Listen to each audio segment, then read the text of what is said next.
大家好，我是台中台安医院的副院长陈佩玲医师啊。今天回到我们的 podcast 呢，我们请到了我们小儿科副院长，各位家长大家好，我是台安医院小儿心脏科黄有志医师啊。我今天要为大家分享跟报告的题目是心脏杂音，就是心杂音。黄医师有跟我讲说，他想要来跟大家讲这个心脏杂音的事情，我就想起我每次都要讲勾扎时候的事情。很早很早以前，我那时候在当见习医师、实习医师的时候，那时候超音波、心脏超音波什么非常高端的医疗技术了所以呢，我们都是跟着主任去查访心脏科的医师，内科那时候在内科，然后呢，他们都是一根听诊器，就放在病人的身上听，让我们一群学生就围在他旁边，就觉得那个老师很厉害他这样听完一段心跳以后，他就可以告诉我们一大堆这个病人可能是什么病，他有什么杂音啊，他要怎样怎样怎样。让我想说我们看外观都不知道他在说什么。然后离开以后，他就让我们这些学生去听，大家都很认真，赶快把听诊器拿出来，每一个去听。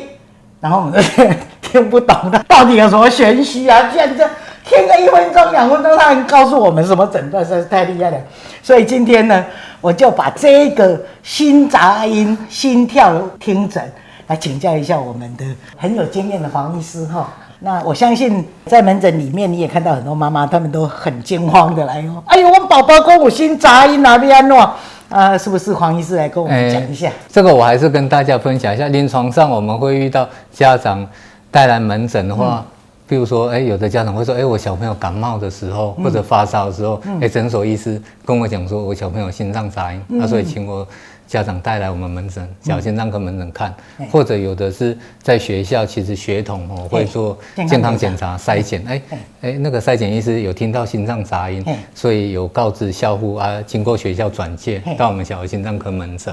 或者有的是新生儿刚出生在婴儿室，我们医师为小朋友做身体评估的时候，有听到有心脏杂音，所以有建议家长还是需要安排心脏超音波，评估一下心脏的情况。这临床上我们比较常见的是这3个大类这样。那么既然有杂音的话，杂音表示它跟正常的心跳不太一样嘛，心跳的声音不太一样嘛。是。那你可不可以先告诉我们，什么叫做正常的心跳？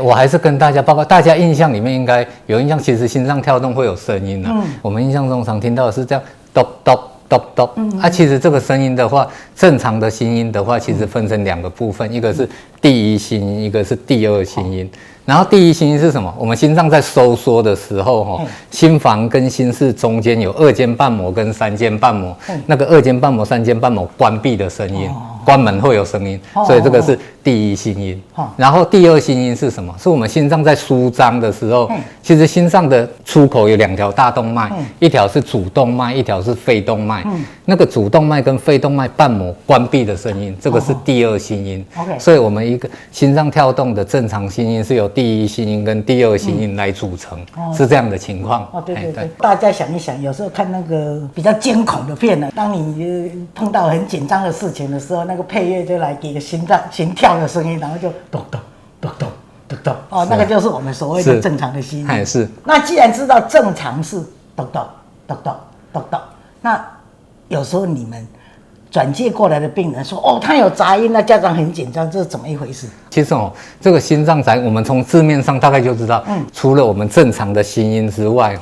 它会有附加心音以外，它可能是持续时间比较长，它的振幅跟那个频率都大小不一样的一个比较长的一个比较不是正常心音的嘈杂声音。那当然这样的心脏杂音的话，最主要是因为血液流动的那个流速的改变或者是那个心脏结构的异常，所以产生问流、湍流，所以产生的声音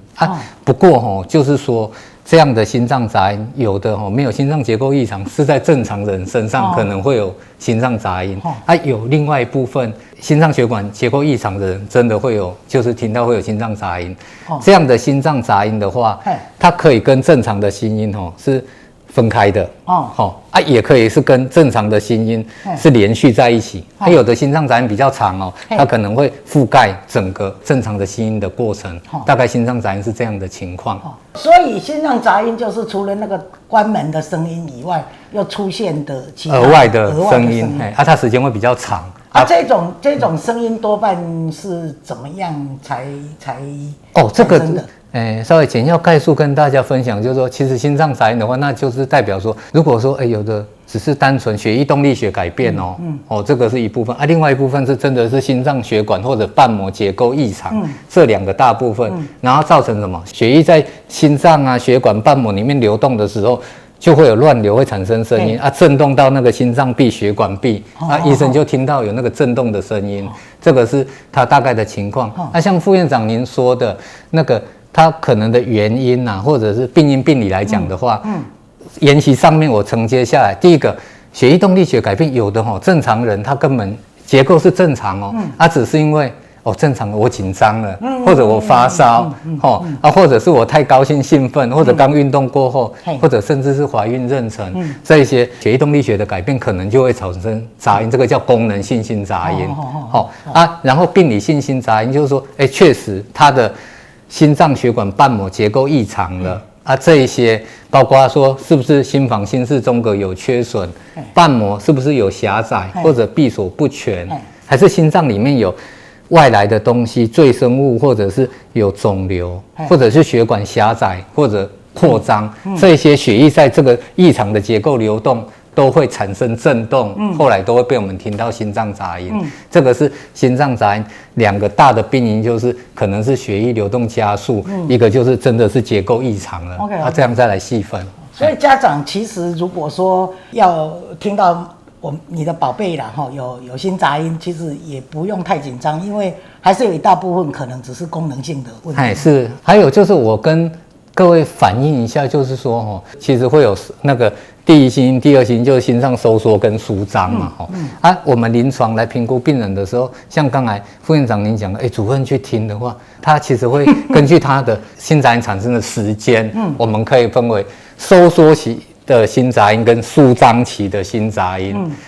收缩期心杂音跟舒张期心杂音其实都还可以分为早中晚期一般来讲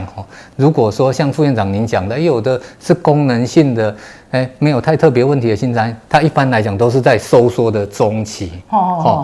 可是如果我们医生主任听到这个心脏杂音是属于收缩晚期或者全收缩期或者是在舒张期出现的心杂音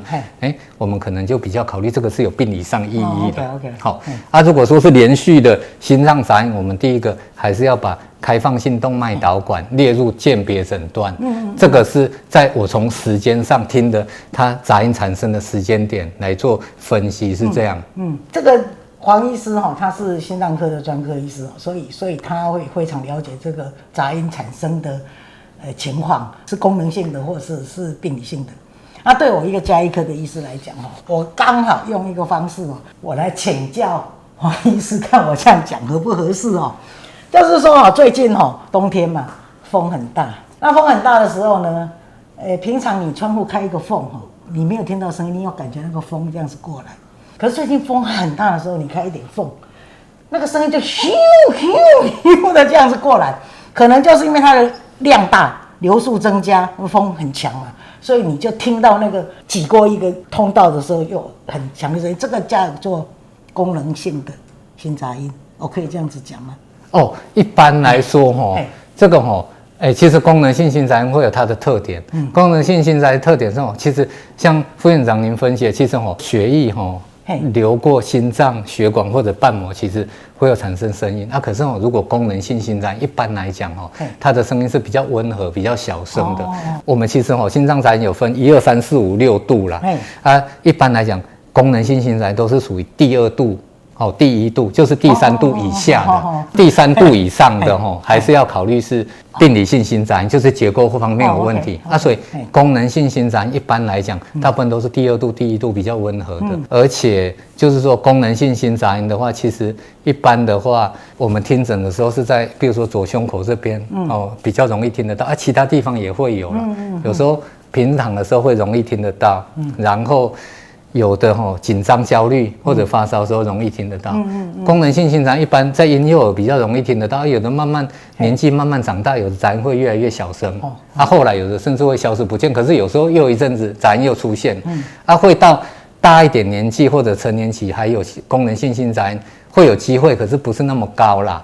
一般如果说后来医师评估诊断是功能性心杂音，一般功能性心杂音是比较无害的，也无需要治疗可是要依照医师的建议来做后续的规划追踪。病理性的心杂音，你要跟我们提醒什么？病理性顾名思义它就是表示它的解剖学上或者是病理学上有产生变化嘛。所以像刚才我呈现的，要么就是有异常通道，有心房心室中隔缺损，或者瓣膜狭窄了，或者闭锁不全这样血经过那个异常的通道的时候，都会产生问流、乱流、震动心室或者血管壁这个声音有时候会有一定大的音量有的时候都是第3度以上所以有的会比较大声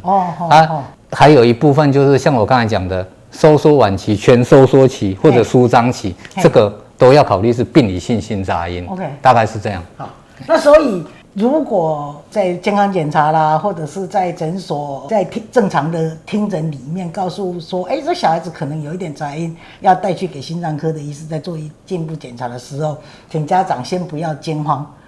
先来让我们小儿心脏科或者是一般的内科心脏科的医师先看过，然后再过来的话，当然有很多检查可以做，尤其是像我们的黄有志医师，他是小儿心脏超音波的专家，好像已经做过上万个个案了是所以经验非常的丰富那超音波是一种无害、没有放射线性的那个检查嘛它可以告诉我们很多东西。我相信大家应该有兴趣，所以我们下一回可能要请黄医师来跟我们分享这个超音波如何去救心杂音发现了好像有问题了，然后心脏超音波可以告诉我们更多这个疾病的诊断跟预后的评估，可以吗？可以啊。当然超音波其实真的对于尤其是心脏结构方面会有很大的帮忙啦。所以下次我们可以再规划时间再分享给各位。OK， 那我们今天初步知道大家听到很害怕的心杂音，其实有一部分是只要追踪就可以了，那一部分要另外积极的做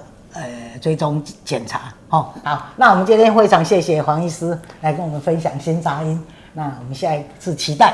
再相会。好，谢谢各位，谢谢。